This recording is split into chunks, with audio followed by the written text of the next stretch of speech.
Ich weiß, es wird nicht wirklich gern gehört, aber One Piece hat auch seine Macken. Auch wenn die Geschichte natürlich grandios ist, möchte ich diese paar Sachen doch gerne mal ansprechen. Es sind Sachen, die in der Story ziemlich früh vorkommen und es gibt auch eine Sache, die ziemlich sehr aktuell ist, nämlich mit der fast neuesten Folge im Anime. Das heißt, jeder, der im Anime aktuell ist, der wird hier nicht gespoilert, was im Manga vorkommt oder so. Und ja, ich weiß, in Animes nach Fehlern suchen, so etwas tut man nicht sagen. Immerhin ist der Anime nur zur Unterhaltung da.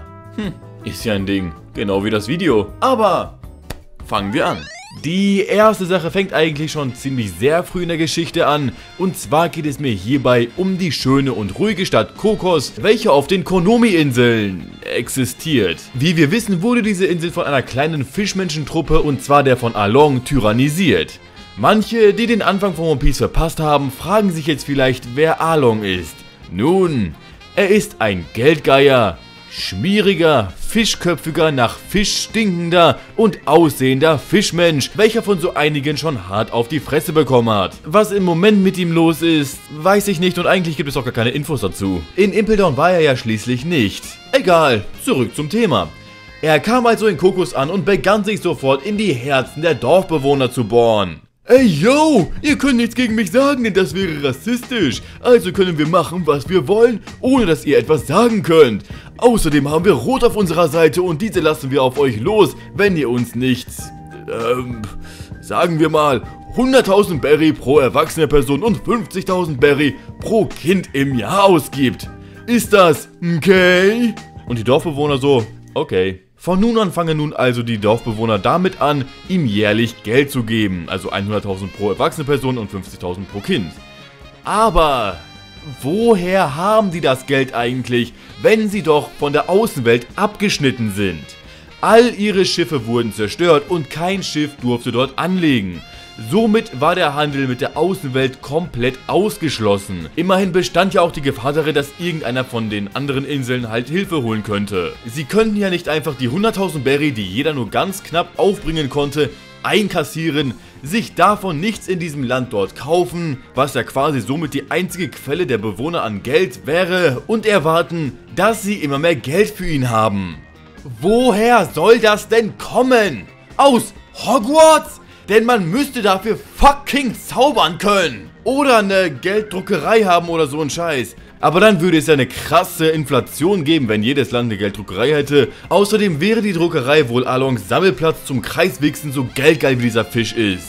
Mal so eine Frage nebenbei. Essen Fischmenschen eigentlich auch Fisch? Ist wie gesagt nur so eine Frage für nebenbei, wäre ja eigentlich quasi ja auch so eine Art von Kannibalismus. Bleiben wir mal bei Kokos, Arlong und Co. und kommen wir zu der zweiten Sache. Es gab nämlich eine kleine Klausel im quasi Kleingedruckten, was Kokos befreien konnte. Oder könnte. Diese lautete, dass Nami diese Insel für schlappe 100 Millionen Berry freikaufen könnte. Also war sie die einzige, welche sich von der Konomi-Insel entfernen durfte, mit Arlongs Absegnung und so weiter. Ich bin draußen. Zwar eigentlich aus dem Grund, um Geld von anderen abzuziehen, aber ich könnte auch einfach einen Vizeadmiral oder ähnliches aufsuchen und petzen gehen. Immerhin war sie ja komplett auf der Seite der Marine. Von Ratte wusste sie nichts und dass er so ein Verräter war und so weiter und dass Marine auch Arschlöcher sein könnten, und sie war komplett von der Marine überzeugt, da Belmer ja ebenfalls ein Marinemitglied war. Jetzt mal ohne Spaß, vor der Insel wurden schon so einige Marineschiffe zerstört. Was muss sich die Weltregierung dabei gedacht haben? Ja gut, Ratte war da und könnte sagen, dass... keine Ahnung, so viele Marineschiffe, die schon umgenietet wurden. Das wäre doch mega auffällig und Ratte könnte das niemals decken. Warum wurde nie ein Notruf von so einem Marineschiff an eine andere Basis gesendet oder sonst etwas? Alleine schon ein Zettel an einer Zeitung bringenden Möwe mit "Help, we have Sakura here" würde reichen, damit einer mal vorbeikommt und nach den Rechten sieht. Und wenn dieser nicht zurückkommt, dann würde ich mir ja schließlich Gedanken machen als Weltregierung und so weiter, was da denn eigentlich los ist. Und ja, die Konomi-Insel gehört unter dem wachsamen Auge der Weltregierung. Eine weitere Sache ist etwas Kleineres, und zwar habe ich mich immer gefragt, wie Don Krieg mit seinem riesigen Flaggschiff über den Rivers Mountain gekommen ist, um zur Grand Line vorzustoßen. Und wie hat er es mit diesem Klappergestell wieder zurückgeschafft? Das ist ja immerhin der einzige Weg, um auf die Grand Line zu gelangen. Sowieso ziemlich geil, dass diese Strömung einfach einen Berg aufwärts fließt. Kann mir schon gut vorstellen, dass es eine verdammt gute Achterbahn ist. Vor allem mit so einem komplett zernudelten Schiff. Weiter geht es mit einer weiteren kleinen Sache, die etwas später in der Serie vorkam. Hier kommen wir zu Water 7 und somit zu Frankie, welcher als Teenager bekanntlich noch ein normaler Junge war. Bis er komplett unerwartet keinen Zug aufhalten konnte und platt gemacht wurde. Seine Leiche wurde niemals gefunden und er wurde damals dann für tot erklärt. Dieser Fuchs hat allerdings überlebt und sich aus Schrott von Schiffen und hoffentlich einem Taschenrechner, damit er sich nicht noch einmal verkalkuliert, geflickt und somit zu einem Cyborg werden lassen.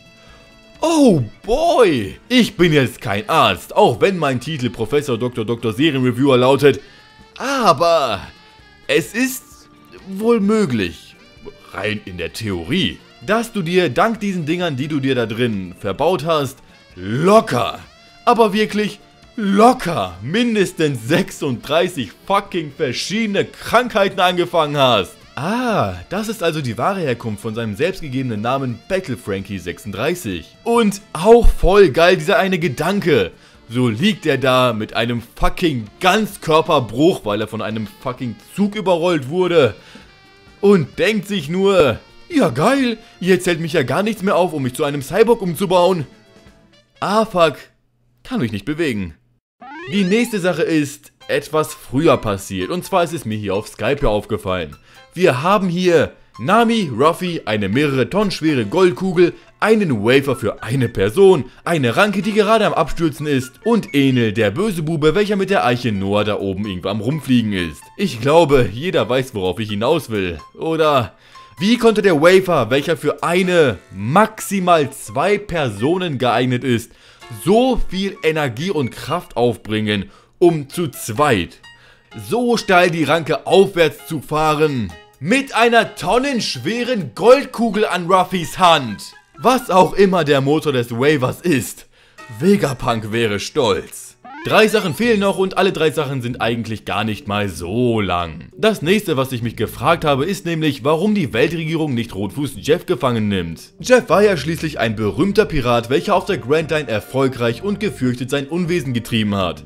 Wir wissen ja schließlich auch, dass die Marine nicht einfach die Kopfgelder von Piraten entfernt. Immerhin kann man ja nicht einfach sagen, ja du, hör mal, Pirat war ja ganz cool, aber jetzt bin ich nicht mehr so. Ich schwöre, also wäre ganz cool, wenn ihr meine Taten einfach mal vergessen würdet und so. Das sieht man ja schließlich auch bei Boogie und Woogie, welche selbst nach Jahrzehnten weiterhin gesucht wurden. Ich meine, ich mag Jeff natürlich extrem. Ein richtig cooler Charakter und episch as fuck. Aber recht blöd ist das Ganze ja auch, finde ich zumindest. Außerdem würde mich sein Kopfgeld mal interessieren. Ah shit, wir waren ja noch gar nicht mit Skype ja fertig. Also, schnell zurück. Ein weiterer Punkt ist nämlich Enel und seine Blitzfrucht. Im Kampf gegen Ruffy wurde ja schließlich gezeigt, dass er Enel treffen konnte. Der Grund war, dass er aus Gummi besteht und dieser bekanntlich keinen Strom leitet. Allerdings leitet Holz ebenfalls keinen Strom, weswegen Fangschrecke eigentlich schon recht früh ein überraschendes Ende für Enel bereithalten sollte. Jetzt können welche sagen, die sich natürlich etwas mit Holz auskennen, dass Holz doch ebenfalls, zumindest bei den Bäumen und so weiter, Feuchtigkeit besitzt und deswegen wieder minimal leitend werden würde. Da gebe ich auch im Normalfall recht, somit wäre das Holz leitend.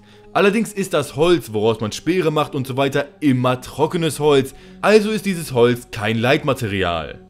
Die letzte Sache ist etwas brandaktuelles. Hier geht es um Ruffys unglaublichen Ausdauerschub in der neuen Welt. Ich meine, ja, Ruffy ist ein absolutes Biest. Auch in der Ausdauer keine Frage.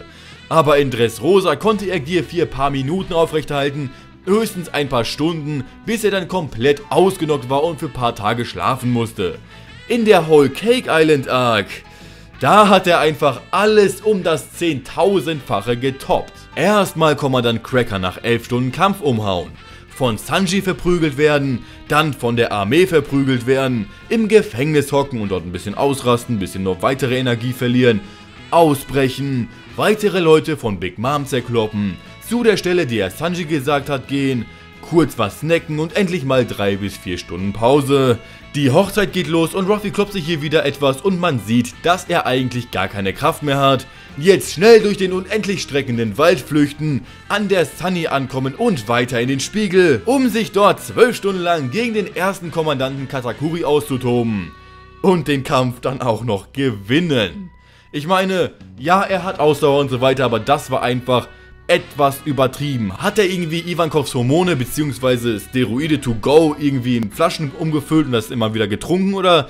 Ich verstehe das nicht ganz, wie er so einen krassen Schub bekommen konnte. Das waren jetzt 8 Logikfehler in One Piece. Ich weiß, es gibt mit Sicherheit noch mehr. Wenn euch irgendetwas aufgefallen ist, dann schreibt es doch gerne unten in die Kommentare.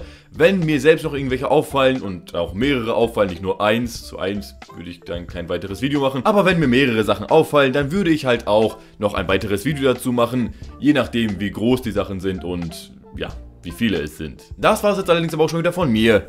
Merchlink, Twitter, Instagram und Discord findet ihr alles unten in der Beschreibung. Wir sehen uns mal wieder beim nächsten Mal und macht's gut, meine Freunde.